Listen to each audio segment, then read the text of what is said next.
سفر یا جہاد میں دشواری کے پیش نظر روزہ ترک کیا جا سکتا ہے، اور اگر رکھا ہو تو توڑا بھی جا سکتا ہے، اس کی صرف قضا ہوگی، کفارہ نہیں۔ عن ابن عباس رضی اللہ عنہما ان رسول اللہ صلی اللہ علیہ وسلم خرج الى مکہ فی رمضان فصام فلما بلغ القدید افطر فافطر الناس، متفق علیہ۔ حضرت عبداللہ بن عباس رضی اللہ عنہ سے روایت ہے کہ نبی اکرم صلی اللہ علیہ وسلم رمضان کے مہینے میں مکہ کی طرف چڑھائی کے ارادے سے نکلے۔ جب مقام قدید پر پہنچے تو آپ نے روزہ توڑ دیا، اور لوگوں نے بھی روزہ توڑ دیا، یعنی آپ کو دیکھ کر۔ اسے بخاری اور مسلم نے روایت کی، یعنی مسافر نے اگر روزہ رکھا لیکن دوران سفر اس کو محسوس ہوا کہ اس کی طبیعت ناساز ہو رہی ہے، یا سفر دشوار ہو رہا ہے، یا تکلیف ہو رہی ہے اس کے روزے کی وجہ سے، اس کو تو روزہ توڑ بھی سکتا ہے۔ اور ویسے تو روزہ توڑنے کا کفارہ کیا؟ 2 مہینے کے مسلسل روزے رکھنا، لیکن ایسی صورت میں وہ اس کے بدلے میں ایک ہی روزہ رکھے۔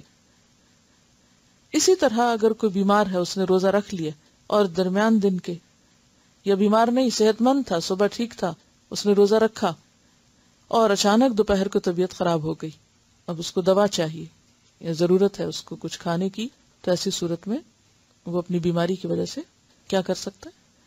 روزہ کھول سکتا ہے۔ یعنی جان بوجھ کے روزہ توڑنا اور معنی رکھتا ہے، اور مجبوری میں یا ضرورت میں روزہ کھولنا دوسرے معنی رکھتا ہے، یا اس کا حکم دوسرا ہوگا۔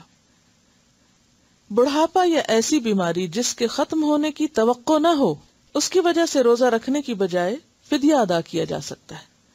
1 روزے کا فدیہ 1 مسکین کو 2 وقت کا کھانا کھلانا ہے۔ عن ابن عباس رضی اللہ عنہما قال رخص للشیخ الکبیر ان یفطر ویطعم عن کل یوم مسکینا ولا قضاء علیہ، رواہ الدارقطنی والحاکم۔ حضرت ابن عباس سے روایت ہے کہ بوڑھے آدمی کو روزہ نہ رکھنے کی رخصت دی گئی ہے، لیکن وہ ہر روزے کے بدلے 1 مسکین کو کھانا کھلائے، اور اس پر کوئی قضا نہیں۔ اس حکم کے بارے میں 2 آرا ہیں، ایک تو یہی جو آپ نے یہاں پڑھی کہ 2 وقت کا کھانا، اور دوسری رائے کیا ہے؟ 1 وقت کا کھانا۔ افضل یہی ہے کہ 2 وقت کا انسان کھلا دے تاکہ دوسرے کا بھی کچھ بن جائے۔ ایسے تمام امور جن میں روزے کی رخصت ہے، مثلا بیماری، سفر، بڑھاپا، جہاد، عورت کے معاملے میں حمل اور دودھ پلانے والی وغیرہ کے ہوتے ہوئے بھی کوئی شوق سے روزہ رکھ لے لیکن بعد میں روزہ نہ نبھا سکے تو روزہ توڑ دینا چاہیے۔ اس صورت میں صرف قضا ہوگی۔